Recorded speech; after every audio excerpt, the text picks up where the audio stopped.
Now we are going to discuss the two topic, that is regulation of respiration and respiratory disorder. So first of all, let us discuss about the regulation of respiration.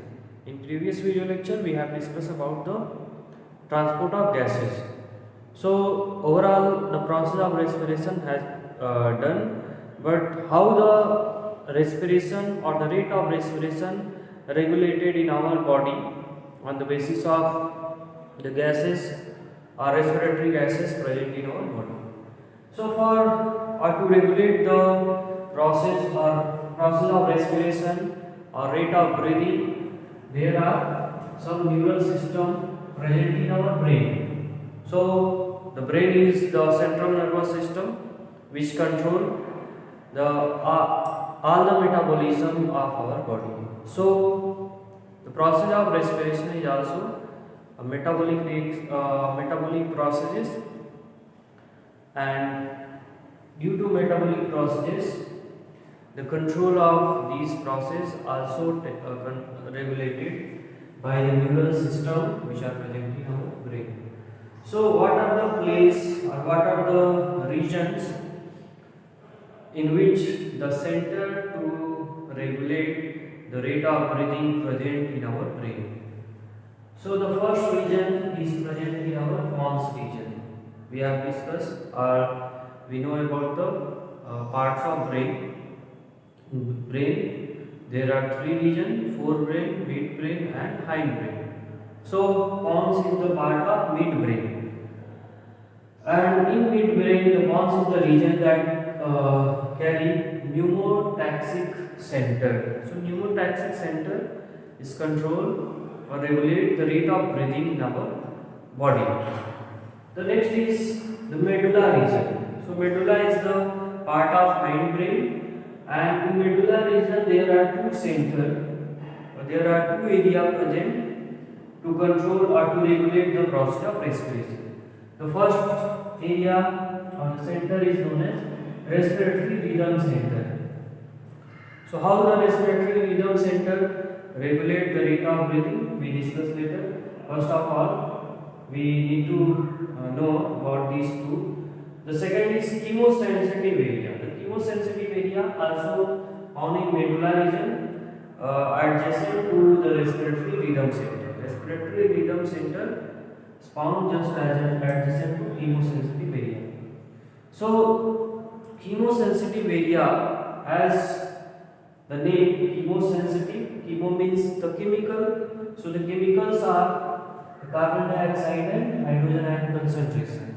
So these area are highly sensitive to carbon dioxide and hydrogen ion concentration in the body.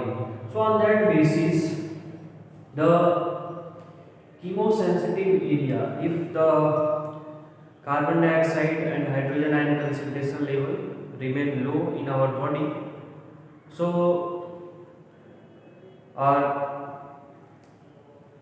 remain the high in our body, the this area initiate or promote the process of breathing take place in less amount.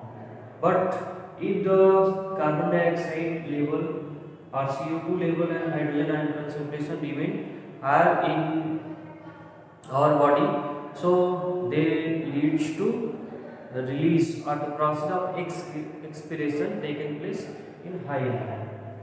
Now the third is the receptor on aortic arch and carotid artery. So these are the place for receptor. Receptor means they receive the messages or information about CO2 and hydrogen ion from the blood.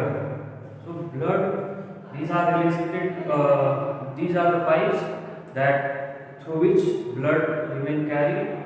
So from the blood they can collect easily the information about the CO2 and hydrogen. It means they recognize their concentration and send signal to the rhythm center for remedial action. So these are the remedial action. It means when there is less concentration of carbon dioxide, So in that case, they promote the process of breathing, or sorry, they enhance the process of inhalation.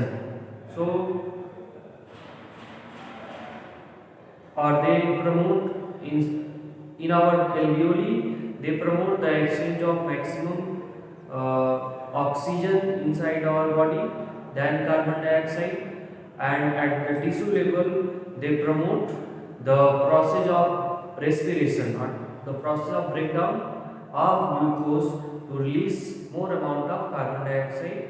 So the blood receive number of carbon dioxide in their structure, and on other hand, if the concentration of CO2 and hydrogen ion remain high in our blood, then these aortic arch and carotid artery receive the signal for that high concentration of CO2 and hydrogen ion and send to the rhythm center, and the rhythm center then promote the alveoli to get release maximum amount of carbon dioxide, and at the tissue level it promote the it reduce the process of respiration to release less amount of CO2.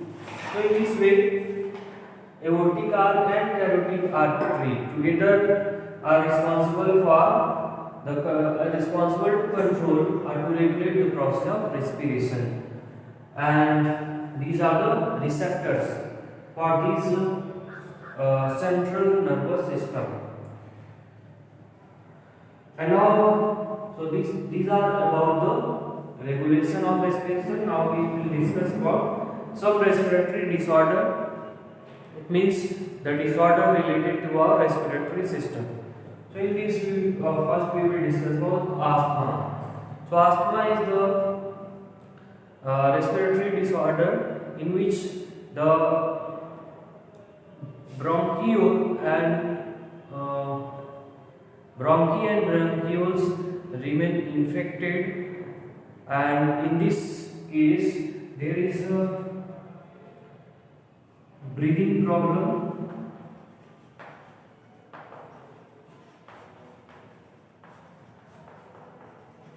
It means there is difficulty in breathing during the asthma condition, and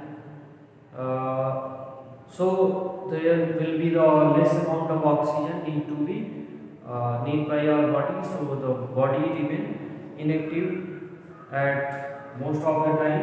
The next is emphysema. So emphysema is the disorder of respiratory system in which our alveoli becomes destroyed. In this method or in this treatise, our alveoli, especially alveoli, becomes affected, and they, due to damage of alveoli, there is no much amount of exchange of gases take place, and major cause for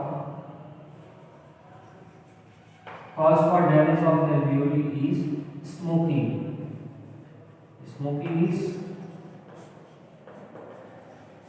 a major cause for emphysema. Due to smoking, the accumulation of smoke over the surface of alveoli damage the alveoli, and due to damage of alveoli, less amount of alveoli in our lung leads to insufficient exchange of gases to our respiratory surface, and these may lead to a number of problems.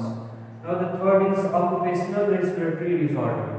So from the name it can also be clear that occupational, it means the place where workers or the peoples do their work, do their job. So on that place, if there may be some factors released that may cause or that may be cause for the damage of respiratory structure, like stone grinding industry. So due to continuous exposure of dust, the accumulation of dust in our respiratory system, respiratory organ, may lead to the fibrosis process, and in this fibrosis process there are the formation of fibrous tissue in our lungs, and due to excess formation of fibrous tissue in our lungs, there may be the cause for inflammation in lungs, and then there will be damage of our lungs or respiratory organ. So this is highly dangerous for the workers which do their job in such kind of industry. And from this disease we can prevent, or the labor can prevent, by using the protective mask. Prevented by using protective mask.